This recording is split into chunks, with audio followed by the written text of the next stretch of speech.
I'm going to make a cockatiel jewelry tray. I'm using scrap clay to start. First, I'll work on creating the body of the cockatiel. I'm doing my best to make sure all the air is out of the clay so that there are no cracks or bubbles after baking. I'm still fairly new to modeling, but I feel more confident with the basics. I really enjoy making little figures, especially bird ones.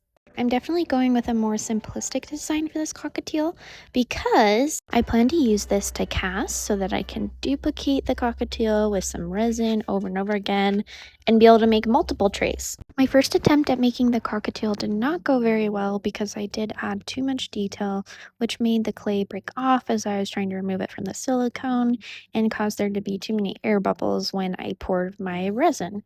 So here I go again, making sure that the details are simple enough that it will be nice and sturdy, it will be easy enough to pull out of the resin mold.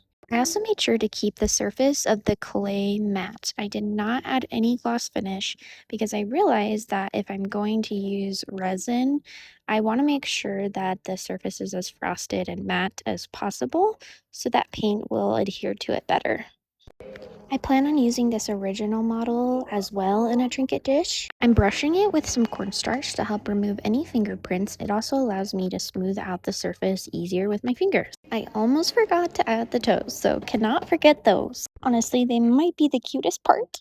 After baking, I can sand the bottom to make sure all of the edges are smooth and flat.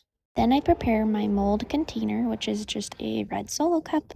I use some resin tape to place the cockatiel on. It keeps him from coming up or moving. I hot glued the edges for good measure to make sure it was sealed. And then I can pour the silicone. Little did I know it was not perfectly sealed. But it's okay, I made it work. Now for one of my favorite parts, removing the mold container. After removing the container, I go in and clean up any edges, then pull the model out of the new mold. I filled the mold with some white tinted resin. This will allow for better coverage with paint. So cute! I then need to repeat the process and sand the bottom again. This will allow for better adhesion to the tray. It's time to prime. This part I admit I am a little bit impatient with. I have such a difficult time waiting between layers, but I promise I'll get better. I will be more patient. Yay for painting toesies! I pre-made a plaster tray a week ago so it could be all cured and ready to go. I score both sides so that the glue will have something to adhere to really well. Last but not least, I give it a nice gloss finish and we're all done. I am so excited to be able to make more of these and I will be offering customization options on my Etsy listing.